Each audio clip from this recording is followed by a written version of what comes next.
State the domain and range of each function, then determine each relation is a function. Write yes or no. Okay, now for domain, this is the x value. This is the order pair. The first number is x value, second number is the y value, which is the range. So domain is the x value and range is the y value. So you can see here, if the domain, you have 2, 3 and 1. So when you arrange this one in order, so domain, as you can see, you have 2, 3 and 1. So you arrange it in order. You have 1, 2 and 3. For the range, you do the same thing. You have to arrange in order. So you have 7, you have 10, you have 6. So you arrange this one in order. 6, 7, 10. So this is for identify domain and range. Now to determine whether this relation is a function or not, one of the way in this order pair, just look at the value of the domain. If you have the same value of domain that have different range value, then it is not a function. Let me try to find that for you. Negative, no. So for example, if you have, let's say this section, if you have this one here is -6 and this one is also -6. So if you have two -6 as in domain value, and then they have two y value 0 and 9. So now you have -6 with two ranges. We have 0 and 9. So if that case happen, then the relation is not a function. We just write no. Let's move down a bit. So this is very easy already to give you the idea. This is the domain, just list it down. This is the range, just list it down. And relation or not relation, look at the value of the range. 1, 3, 1. Oh, this one here, you see that one has 5 and another one has 9. So you see that one domain value has two ranges, 5 and 9. They are the same number, 1 and 1. So which means 1 has two number of range, 5 and 9. So when this happens, this relation is not a function. Let's move up further to the next section. Now this section, okay, so again the domain, just list it down and make sure you write the domain in order from least to the greatest. Make sure you do so. So if, oh, let me go back to this number 3. You have, when you write domain, let's say when you write domain, when you have 1, 2 times like this, just write once, only one time, like this. Do not write 1 and 1 again. Don't do that. Just write 1 only one time, and then 2. For number 5, list the domain down and make sure it is in order, and list the range down, make sure it is in order. And then function or not function, looking at these values, you see, okay, so that is, so the domain, they are not the same. So it has only one value of y. 3 has one value, -1 has one value, 0 has one value, and -2 has one value also. So this is function. This number 6, domain and range, you list it down in order from least to the greatest. Now as you can see, -4 has two values, has 2 and has 3. So when this happens, one domain has two ranges. Like this one here, one domain has two ranges. So this relation is not a function. Now how about this section, the graphing section, this one? Well, first of all, you need to find domain and range first. So you need first you need to list order pair. Let me try to work on this point for you. This is gonna be 1 by default, 1, 2, 3, so 1 and then -1. So from here, and you do the same thing with the other point. This is gonna be 1 and 2. So but once you do like this to every point, then you can have the domain and the range. Again, the first number is x value, which is the domain. Second number is the y value, which is the range. So when you do it, you just list, when you're done with this order pair here, list it down, domain and range. Answer the second question, whether it is a function or not function.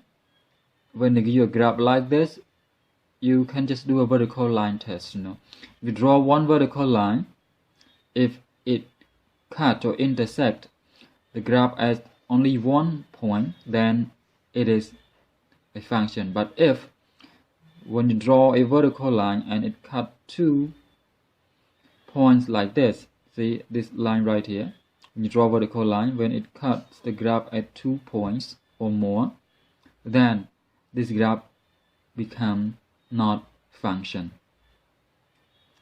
This one, number 8, you do the same thing.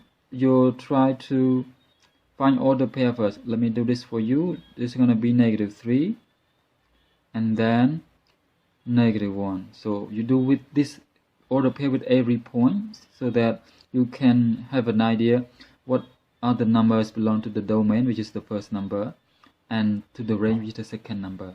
And you list it in order from least to the greatest. And you do the vertical line test.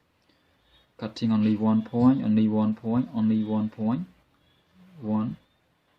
So you see that when you draw all the lines, it does cut the graph at exactly 1 point at every line that you draw to cut the graph. So this is a function. Now let's go to the last section, which is in this last 4 numbers. Now this 4 number, name the quadrant in which each point located. Quadrant, well, let me try to draw a Cartesian plane to give you an idea what a quadrant look like first. So normally this is a Cartesian plane. Okay, this is the quadrant 1, Q1, quadrant 2, quadrant 3, and quadrant 4. So please do not miscount. Please make sure you know how to count the quadrant from the right hand side to the left. 1, 2, 3, 4. Some people, they might miscount it. They count different way. They count like this: 1 and 2 here, which is wrong. Or some people start from here, 1 and 2, which is wrong. This is the correct way of finding the writing the quadrant. 1, 2, 3, 4. Make sure you do not miss this part. Now quadrant. So number 9, you have 3, 5, and 3. So this is a positive number. This is a positive number. It's negative, negative. This is 0 right here. So you do not have to grab it. Just have an idea on how it look like this. So 5 and 3. 5 positive, 3 also positive, somewhere in this quadrant. So this is Q1, quadrant 1. Number 10, negative, 8. So 8 positive, somewhere here on the line is 8, this direction. And -6 somewhere down here. So it belongs to Q4 or quadrant 4. This one is 2 and 0, so 2 somewhere here, and 0 is on this line. So to locate the quadrant, the answer just write none, because it doesn't belong to any quadrant. Just put, because it's on the x-axis, so just write located, which means none.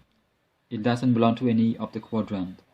Number 12, -7. So this section -7 and -1 somewhere down here. So negative. So this belongs to quadrant 3. I hope this will help you to understand a bit with this section. Lesson 0-2. Find each product. The title is void, which means try to find product of this product of the binomial. So let me try to show the way what void represents. So you multiply this together. This is how it works. See? So v times v, you have v square, and then you have v times -1, you have negative v, or 1v, or v, and then after you have this number -7 with v, and -7 with -1. So -7 with v, -7v, -7 times with -1, +7. So when you after you multiply this is -7v, I'm sorry for this. So you have v square minus v minus 7v, so minus 8v, and then plus 7. This is how you multiply using void way. Well, the other number, let me try to show you with the other number. Let's work number 2 now, number 3. Let's work on number 6. Number 6, same process. This is how you do it. 7n times with n, you have 7n square, and then 7m times with +3, so plus 21n, and then -2 with n, -2 with +3, -2 times n, -2n, and then -2 times 3, -6. You work on this, you have 7n, so when you simplify this, you have 7n square, and then 21 minus 2, you have this one as positive 19n, and then minus 6. Let's move down further. This number now I will not do this for you, I'll do only 2 for you, so that the rest of the number you have an idea how to do. It's just the same thing. Now number 9.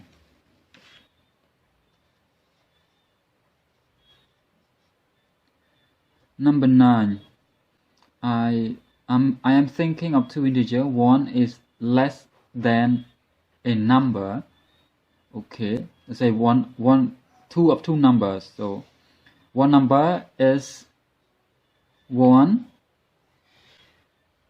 less than one number is 7 less than a number. So let's say n is a number. So one of the number is n minus 7. The right expression for the two numbers. So it's the first number, second number, and the other number is 2 greater than the same number. Okay, the same number is n, and it's time here 2 greater. So n plus 2. Question B, write a polynomial expression for the product of the number. So you just simply multiply these two together. So you're gonna n minus 7, you multiply by n plus 2. So when you work on this, you have n square, and then n times 2n. So 2n minus 7n, you have minus 5n, and then -7 times 2, -14. So minus 14 in this section. Now question number 10. Okay, now for number 10, Monica current office is a square. Okay, square. So her current office is square. Let me try to draw a square. And her office in the new building will be 5 feet wider and 3 feet wider and 5 feet longer. So if you represent this one by n and n, so it's gonna be wider. So 3 plus, this is plus 3, this is plus 5.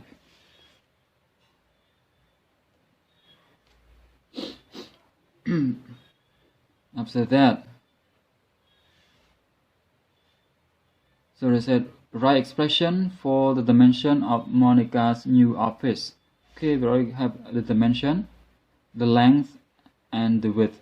So you will have n plus 3 by n plus 5.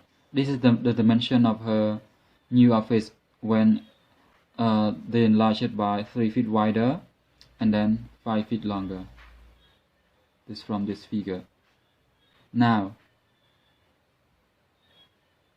question B, write polynomial expression for the area of Monica's new office. Okay, polynomial expression, you just simply multiply this together.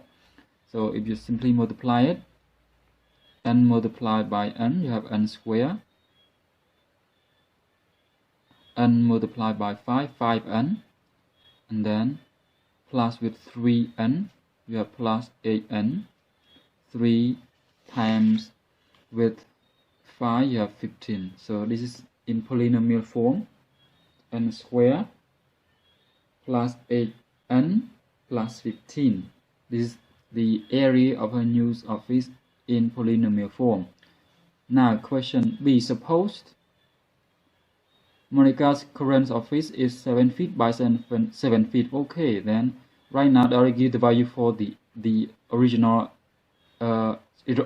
dimension of her of her current office.